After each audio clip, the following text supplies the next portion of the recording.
Hey everybody, it's Coffee with Mick, Frank and Alice discussion about whatever I want to talk about in the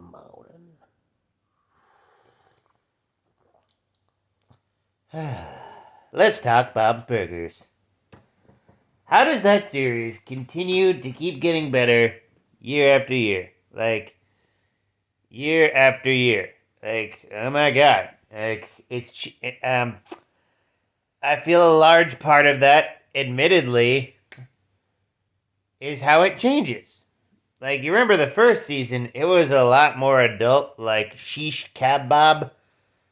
Like, that episode, it's like Bob's like just hanging out with sex workers the whole night, doing crack. It felt a lot more, had a lot more Adult Swim vibes early on. But after a while, it just kind of started to be more like a downplayed the mature angle and to be more like something like The Simpsons, you know? Still at a PG sitcom, but it's got wholesomeness to it too. Yeah. But also it changes for the better a lot of times. The big one, of course, recasting Jimmy Pesto with Eric Bauza because of the thing. Ugh.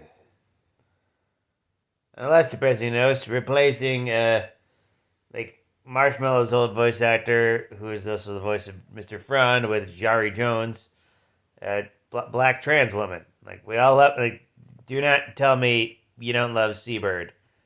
That was amazing. Seabird, seabird, fly.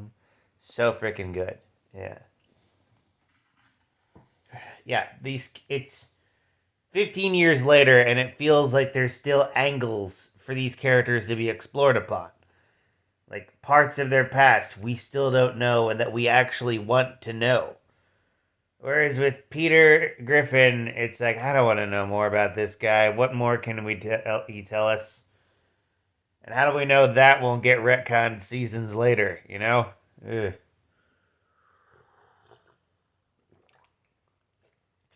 Homer, I feel we've learned enough about him. Ugh. Hank? Well, actually, I do want to know more about Hank. What's been going on? And when is that damn reboot coming out? How long is it going to go for? 2 seasons, probably? I'm going to be honest, that's all we really need. 2 seasons of reboot King of the Hill. Hank of the Hill. Why was that not the name? Hank of the Hill. Yeah, King of the Hill's better.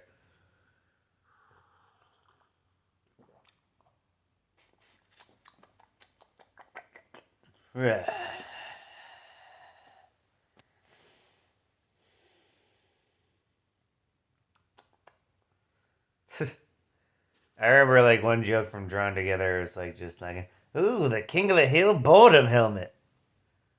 Ooh, this is almost as boring as the show itself." Mean. They were just jealous of the King of the Hill's realness.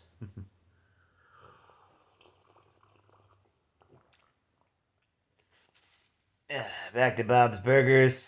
Changes. Yeah, like this is gonna sound like a weird one, but like even Jimmy Pesto Jr. changes over time too. They kind of write him less like a Lothario like he was in early seasons, and now just have him be like kind of a dumb, confused kid about his own feelings, which thank God. Tammy is still a bit of a jerk, but she's funny, so it's okay. But also, like, it kind of feels like she and Tina are actually friends now. I remember, like, season 14, that one party episode, she gives both Jocelyn and Tina the lowdown about, like, how what boys are going to be there. And later she tries to dance with Tina. It was fun. Yeah, you know, changing relationships and everything. It's a subtle, slow change, but it works. All stemming from that one, like, a finale episode before the movie where, like, Tammy was, like, pretty much just, like, picking on Tina's barrettes simply because she was insecure about like her own braces and everything. And at the end, like she just takes down her like diss report, and like Tina and Tammy just kind of have like a subtle understanding. Yeah. Also, like I've kind of grown to stop hating a lot of the teenage characters, like a lot of the fans, because they are children. gotta get out of that, people. We all get it. It's easy to hate children in fiction, but we gotta get out of that headspace. They're dumb. Their brains are full of blood and goo and hormones. Ugh.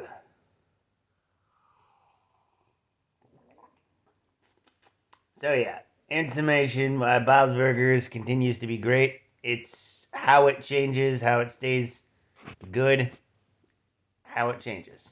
Yeah, that's pretty much it. It will change. It will actually improve upon itself. It will reveal more. It's just good. It's just good, babies. It's just good. Hope y'all enjoyed that, and I hope you have a morning.